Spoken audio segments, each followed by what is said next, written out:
Ang napaka-importante, we only have a 9-game elimination round, tapos yung dalawang huli matatanggal yan. So every game counts for all the teams para makapasok into the next round. Well, let's start talking about these two teams. Well, ako po ng Meralco. A bit of a shocker dahil nung early part of the game, they were trailing against Meralco. Pero when they got their bearings, nako, especially nung hinugot na ni Coach Ryan Gregorio itong si Reynel Hugnatan, ang laking hugot dito kay Hugnatan. Well, napakaganda ng laro nito si Reynel Hugnatan. He was given the minutes, but he also provided the points. 20 points para dito kay Reynel Hugnatan. 7 out of 12 from the field.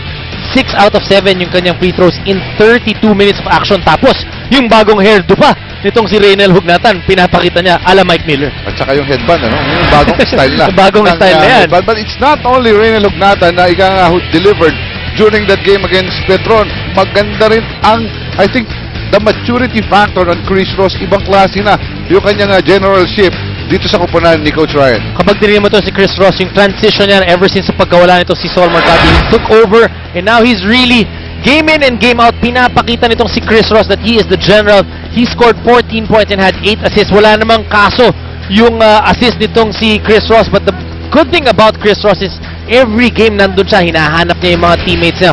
One thing of course that he still needs to work on, maybe his outside shooting is not as solid yet as he wanted, pero yung kanyang general leadership, yung binibigay niyang kumpiyansa sa mga teammates niya, nandyan na para kay Chris Ross. A good game from their small man and another great game from Reynel Hugnatan, a big man. Kompletong-kompleto kaya si Coach Ryan Gregorio, para sinasabi niya, hindi naman limahan ito. Tuwan-tuwa siya sa kanyang lineup ngayon, even if etong kanilang main man na si Mac Macardona, he isn't playing. Although he suited up, but we doubt if he will play tonight because nire-rehab pa po etong si Mac Macardona. On the other side naman, llamado ang pura ng Barako sa kanilang laban ng talk and text, especially nung maaga nagpakita ang kanilang import in Mike Singletary. Pero mukhang kinapos ang kanyang energy at the end game. Wala pang ganda na simula ng Barako Bull. In the first 2 quarters in that game against Talk and Text, they scored 31 points in each of those quarters, at largely because of their import na itong si Mike Singletary. He ended up with 41 points and 21 rebounds, but ended up losing in overtime dahil nagka-cramps nga itong si Mike Singletary. Hindi na siya nakalaro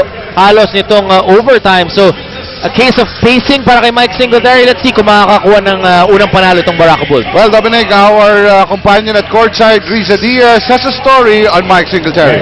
Rado nang hihinayang si Michael Singletary sa larong kanila na daw nawala pa, at aminado siyang kung sakaling hindi siguro daw siya pinulikat, baka iba ang naging ending nun para sa kanila. Ang sigurado siya, he can last all game long, and he's staying true to the commitment he made to Barako Bull na on the get-go, 100% na siya. Kung may adjust daw siya sa laro na to, mas dadalasan na lang daw niya yung pag-inom ng tubig para sa malayo na siya from cramps. Rado and Dom? Well, maraming salamat. Huwag siyang mag-alala kamot. Naiintindihan namin siya ni Dominic. You play almost the entire game. At ang maaga pa siya nagsimula, walang breaking kagad. Umiscore kagad na todo itong si Singletary. One thing he'll need to learn also is pacing. Iba yung 100% ka, okay, andyan ka 100%. But they need you for 48 minutes. At yun na, paminsan mag-overtime pa, so mas kinakailangan ka ng mas matagal. So yung pacing of Mike Singletary will be very important as well, because especially later on in the end game, kinakailangan din yung depensa. Hindi lang naman puro puntos ang inahanap dito kay Mike Singletary. Because if you remember, Coach Raiko Torman, when he picks an import, hindi lang naman puntos ang hinahanap niya. Tama, yung yung basketball IQ at yung ito especially an import in leadership quality in him na naipakita itong si Mike Singletary. The spirit is willing but the body was not. At least in their first game. Ito, pinapakilala na po ang unang 5 na magkabilang upunan. It would be Eman Monfort, Ron J. Benefe, Mink Pinisi, JC Ental, and Mike Singletary to complete the lineup for Barako Bull. John Wilson, Chris Ross, Ray Hugnatan, Cliff Hodge, and Mario West on the part of the Meralco Bulls. Well, we expect really an action-packed ballgame. And itong dalawang kupunan in their first game, ibang klase ang pinakitang kumpiyansa. Well, these two teams, we know, didn't make it too far in the last conference. So, mahaba ang preparasyon na nagawa nila in the off-season. And that's why they're raring to go. You look at the Meralco, meron mga player changes. Barako Bull, madami ding player changes. They feel that this team that they have now will take them to where they want to go. Well, ito po at nagsisimula na ang ating laban, still scoreless. At isa pa rin kwento dito sa kupunan ng Barako Bull is their point guard. Their young point guard in Eman Monfort, who played a lot of minutes and delivered again for Coach Raiko Torman.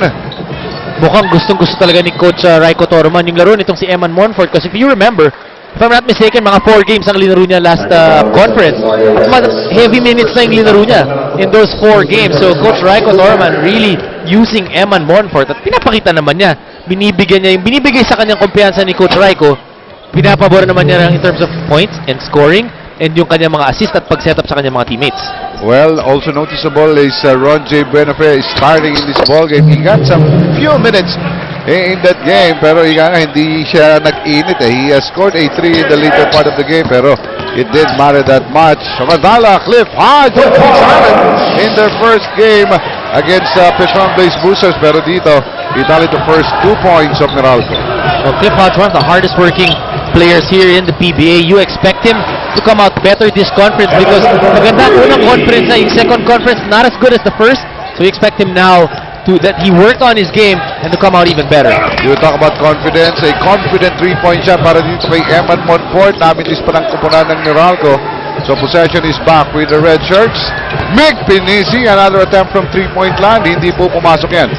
Barako Ball, one team, or probably the team in the PBA that really relies on their 3-point shooting. Nung first game nila against Stock and Tech, they shot 48 times from the 3-point area. A lot of players can actually have the range dito sa kupunan ng Barako Bull. Use this guy. At kahit itong si Mike Singletary, who was actually posting up, he showed us that he has that range from the outside. He was fouled in the process dito sa kanilang offensive thrust na ito. At sideline inbound lamang for the Barako Bull Energy Colas. Parado, just to show you how much they rely on their 3-point shooting, they only attempted 81 times in that ball game. 48 doon galing sa 3-point. Oh, more than half no? Kaya naman pag pumutok, ayos. Pumutok nung una Oo. nung huli, medyo nawala na kanilang mga pukol. Although, yung humahabol sila, nakadalawang 3-point shot sila doon. Basta relying on a low percentage shot, delikado yan. Samantala, ito ang Barako, hindi naman pumasok. Eman Monfort, nasugutan mula sa likod. And Mario West recovers on the attack against JC. May double team pa, bomba, Mingles, but Reynolds Nata with a good fake. Nasapon mula sa likod ni JC Ental. Eman on the run. JC stops, pasa sa loob. Mark Singletary, the strong move. Foul na lang ang maibibigay doon. Good look by JC Ental finding that mismatch against John Wilson. Then nakaposte itong si Mike Singletary. At sa pag-ikot ng depensa ng kupunan ng Meralco, in the both times, si John Wilson ang naiiwan ng Mike Singletary and both times foul lang ang kanilang nakuha ron. Mike Singletary makes the first free throw. Ito, tingnan natin itong magandang defensive play na ito ni JC Ental with his shot block on that attempt by Reynald Hugnatan. Hatid sa inyo ng Preston Brake Fluid for superior brake safety. Siguradong nasa mabuti kang kamay. Pasok din yung pangalawang free throw ni Mike Singletary as it puts Barako Bull ahead.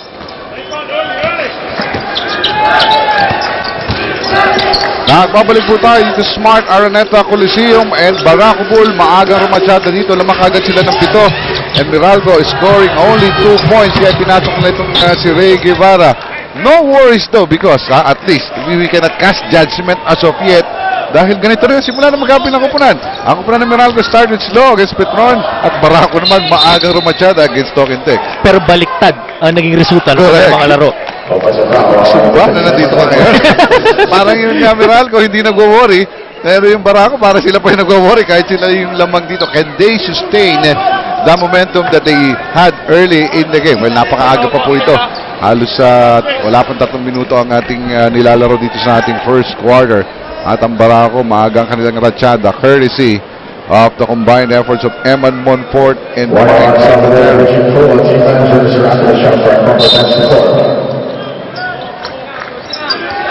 Bola po ng kupunan ng Meralco as a warning on Barako Bull for improper bench decorum was called by the referees. Chris Ross against Eman Monfort. Very interesting matchup at the point. Papa Ray on the attack. Papa Ray charges. Good defense that time by Buenafe, anticipating galaw ni Ray Guevara. It's always good to see Buenafe being able to play defense like that. Because ang inaasahan mo sa kanya, puntos eh. So bonus na kapag makadepensa itong si Ron J. Buenafe. Coach Raiko having some words with Chris Ross. Wondering kung ano yung pinag-uusapan nila. A bit of serious, but parang may kulitan dito.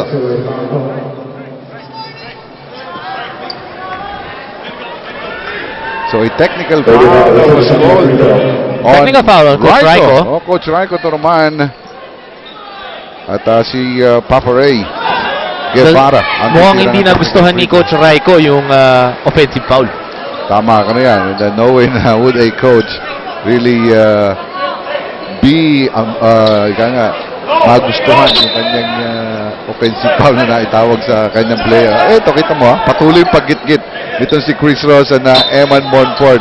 And we pointed out itong interesting matchup na ito with the veteran against the rookie.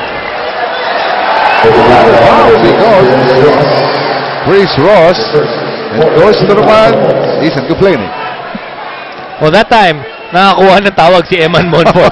At yun yung sinistress ni Coach Raiko Toroman. Eman, leading the pack para sa kupunan ng Barako Bull. Series of handoffs para sa kanila, Jay Sental. Babalik muli dito kay Ron J. Brenda, 4-4-3. This is one of the reasons why teams get Ron J. Buenape. Marami na rin yung pinanggalingan ito. This guy can definitely score. He's definitely a scorer. Hindi mo masasabing isa siyang shooter because he can score from any point off the court. May not be as consistent as certain 3-point shooters, pero kapag uminit itong si Ron J. Buenape, napakahirap tigilan because there's a difference between a shooter and a scorer. Well, tama ka. Strict shooter po itong si Ron J. Buenape. Samantala, kaya naman ginigit-git na siya nitong si Papa Ray Guevara, and the foul will be charged on Guevara. His second personal foul on the other side of the fence of Meralco. Rinalog natin maaga nagsisimula na rin uminit dito. If you look at Guevara, frustration yung foul na yun because natawagan siya ng offensive foul tapos na-shootan pa siya ni Buenape ng 3 points. Naiwan, JC and Taha for the corner 3. Ayaw pumasok and Mario West colors that rebound. Mario West, medyo tahimik pa para sa upunan ng Meralco, pero pamilyar na siya sa upunan na ito. Kumikado ng Tres Mendez. Ang tapik ni Mick Pinisi kay JC and Taha hindi na-anticipate. So ball stays with the Meralco Bolts. Meralco, paiyakan ng mga puntos. 4 na puntos pa lamang. 7 minutes and 45 na po tayo dito sa first quarter. Kaya naman pinasok na ni Coach Ryan Gregorio itong si Sunday Salvacion to get some outside shooting for them. But Raynel, ang kanyang 16-footer hindi po pumasok. Mananatili naman sa kanila with that lucky break. Last touch by the Barako Bull Energy Colas.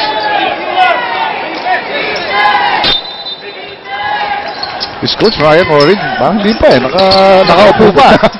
Maganda pa ang upuan ng ating kaibigang Ryan Gregorio at Mario West. Hindi ako mag-worry, may Mario West kami. And the fluidity of the offense for Meralco is not yet there. And for Barako Bull, ganun din unforced error yun. Sarili nilang turnover. At bola babalik sa upunan ng Meralco and a chance to chop the lead. Now standing at 6 points. One against the point guards. Sila na naman ang magbabakbakan doon, and that time, Eman Monfort ang matatawagan ng foul. That would be Well, Chris Ross knows when he posts up Eman Monfort na hindi niya pwede masyadong idiin because Monfort knows how to sell the call to the referees. That time, nag-flop itong si Eman Monfort kaya siya natawagan ng foul. And this is bad news. This is bad news. With the minutes being given by Eman Monfort, makakakuha na siya ng pangatlong personal foul in the first quarter. Aba, hindi niya na ma-expect yung kanyang haba ng mga minuto. Si Rino Cruz pumasok na. Para naman dito po kay Eman Monfort. Ball is with West.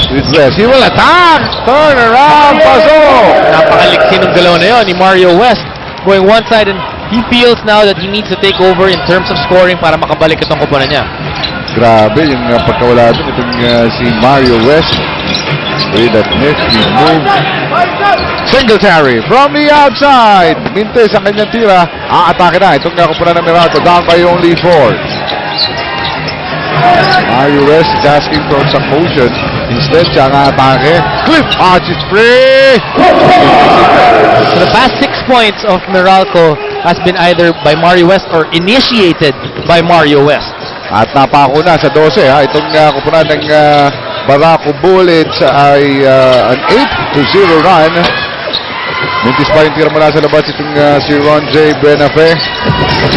Mario West nagmamadali. 4 ang defender siya. Mintis yung layup. Ang tapikan makukuha pa ni Reynald. Nathan. Dahan-dahan, sabi niya. They have a new shot clock. Ross, tagpuan itong si Reynald against Mick Pinisi.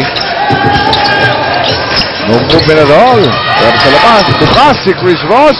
Lumabas yung kanyang tres. At nagmamadali yung counter attack nasa lo. At na-intercept pa nitong si Chris Ross against Silino Cruz. Ross against Cliff Hodge. Yung tira niya, swa kanina ngayon. Namintis na Mick Pinisi. Not able to control it. But it was stop pass by Chris Ross. Isa sa mga bagay na kinakailangan talagang trabahuin itong Barako Bull is their rebounding. Especially in the first quarter, there have been a number of rebounds that they should have cleared easily.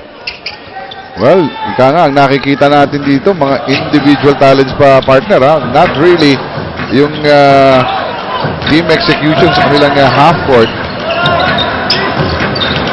It's Silino Cruz now, given the pick. Ang kanyang pull-up jumper. Kaya niya Silino Cruz yung kaliwiting jumper na yun. Tsaka ito si Silino Cruz, napakagaling gumamit ng pick and roll. He knows how to be able to extricate himself from the defense and get a clear shot when he uses the screen of his teammate. And definitely, he has that confidence dun sa mga mid-range jumper na yan.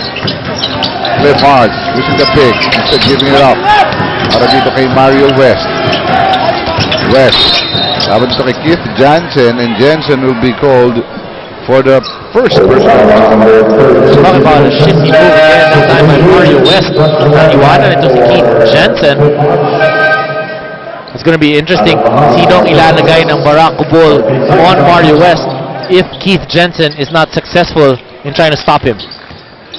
When landing, bagong pasok din to Mario West, to Alan Mangahas. Mangahas, maganda ang naging contribution nito nung kanilang unang panalo. Reynald almost traveled. Walang pito, hindi niya ininda. Pasok yung kanyang dos. Si Reynald Hugnata is one of the guys that napakaganda ng kanyang footwork. Not as tall as the others, but he knows how to move inside the shaded area. Silino Cruz, finding Nick Pinisi, wasn't able to control. Makakukuha ito ni Sunday Salvacion. Mangahas with the leather against Silino Cruz. Yung Mangahas, parang batang-bata talaga yung itsura eh.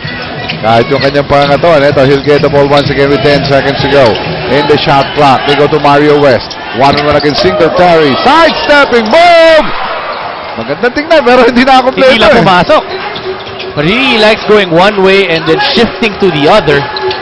Talent-wise, hindi talaga nagkukulang ito si Mario West. Also, ito si Singletary missing that point-blank layup. And in the loose ball, is with 2 personals.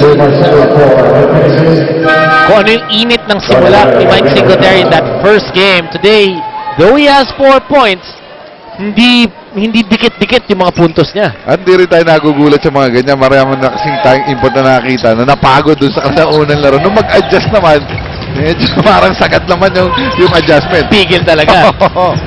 Well, he's trying to pace himself after what happened to him in his first outing here in the PBA. But Mario West being acclimatized both in the Philippines and the brand of basketball here in the PBA. Ito, atake na rin ng atake ito. Dave Marcelo, bagong pasok. Trying to stop this guy. Pero foul na lang din ang nakuha. Ito niya si Dave Marcelo. Mario West, not one who has a picture-perfect release dun sa kanyang tira, but has been effective. All net dun sa kanyang pangalawang free throw na yan. Enough to chop the Barako lead to only 1. 14-13 po ang ating tala with 3 minutes and 28 seconds to go.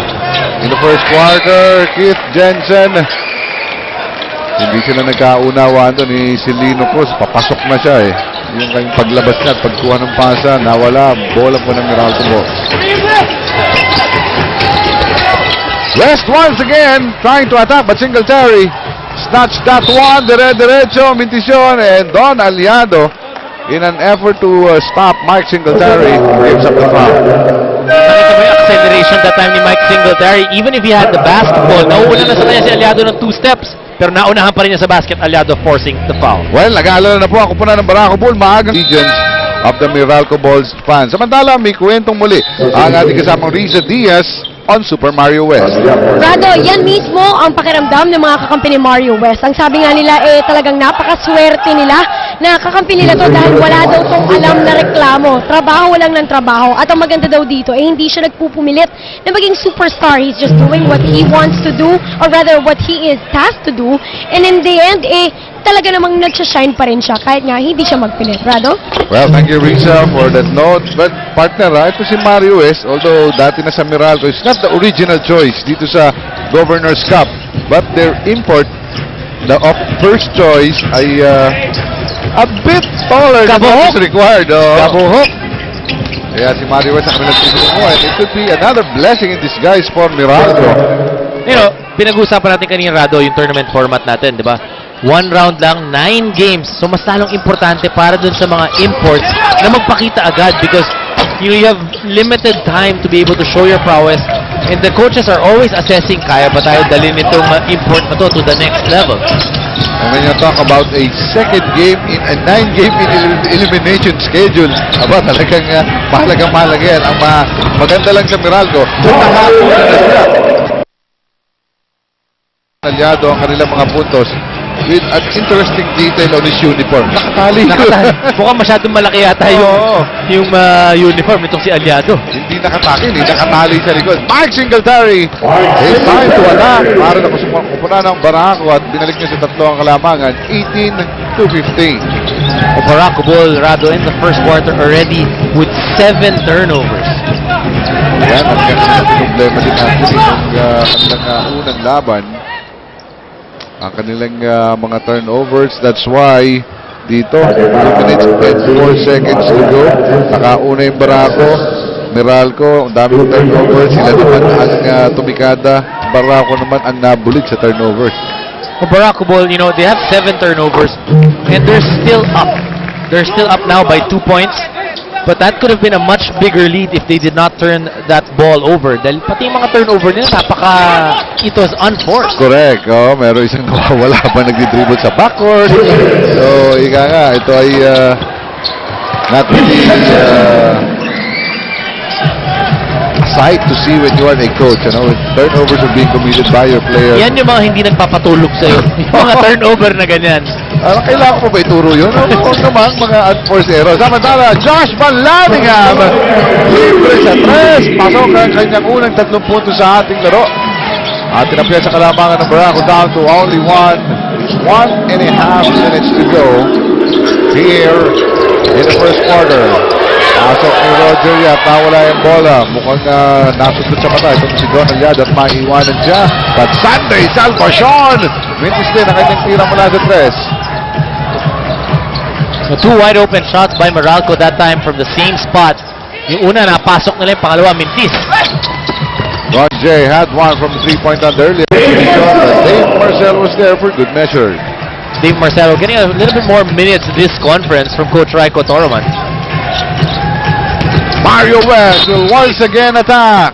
Nahuli ang help defense on him, and Dave Marcelo will be fished for his second personal foul. You notice, nag-iba yung speed nitong si Mario West in the latter part of the first quarter. He's been very aggressive in trying to attack the basket, and he's been getting fouled. 7 puntos na para kay Mario West. 5 of those coming from the free throw. 6, make that 6. With his unorthodox manner of shooting. Oo Palobong-palobo na yung... Tapos nasa gitna. Yung palobong na, parang cobra na Hindi talaga palot na, parang hindi talaga galing. Hindi siya picture perfect dahil pag inangat nila yung bola, kung player kasi inangat mo, nasa gitna, nasa harapan ng mukha mo, hindi mo na nakikita yung ring. Tama ka. For a split second. Pero medyo picture perfect naman yung kanyang buhok ngayon Napakaganda. Oo. Nung fade, nakita mo yung fade nung gilid, di ba? Parang NBA superstar na pupunta rito sa Maynila. Oo. Houston Rockets. Beer. The Beard. Ayan, James Harden. Kakapunta lang dito, di ba? Oo, Babalik ulit. pauli-uli. Kasama pa yun ng All-Star last year. So, talagang mahal na mahal pala nitong James Harden, ang ating bansang Pilipinas. 33 seconds to go in the first quarter. Don Aliado, nakakita si Sunday Salvacion. Ayaw pa rin pumasok ng mga tres ni Sunday. Pagkakataon ito ng Barako na bahagyang pakitin dahil 10 puntos lamang ang kanilang kalamangan dito. Roger Yap, siya naman titigada mula sa tres. Madaming tres ang pinapakawal nitong magkabilang upunan na really that fantastic result for both teams. Sunday, nakita niya 8 seconds na lang sa ating first quarter. Pangahas siya ang titigada, ayaw din pumasok. Single rebound goes to Roger Yap. Mauubos ang oras, hindi na naitira. At dyan po natapos ang ating first quarters. Barako on top by a single point. 22-21 at ang ating first quarter. Sinimulan ng magandang pagtigada nitong si Eman Monfort. Si Mario West naman ang sumagot para sa kupunan ng Meralco. But Reynel Hugnadan also helping there. Singletary naman sa kupunan ng Barako. Kaya tigil po ang ating laban because pagdating po sa scoring, hindi nagkukulang magkabilang kupunan. 22-21.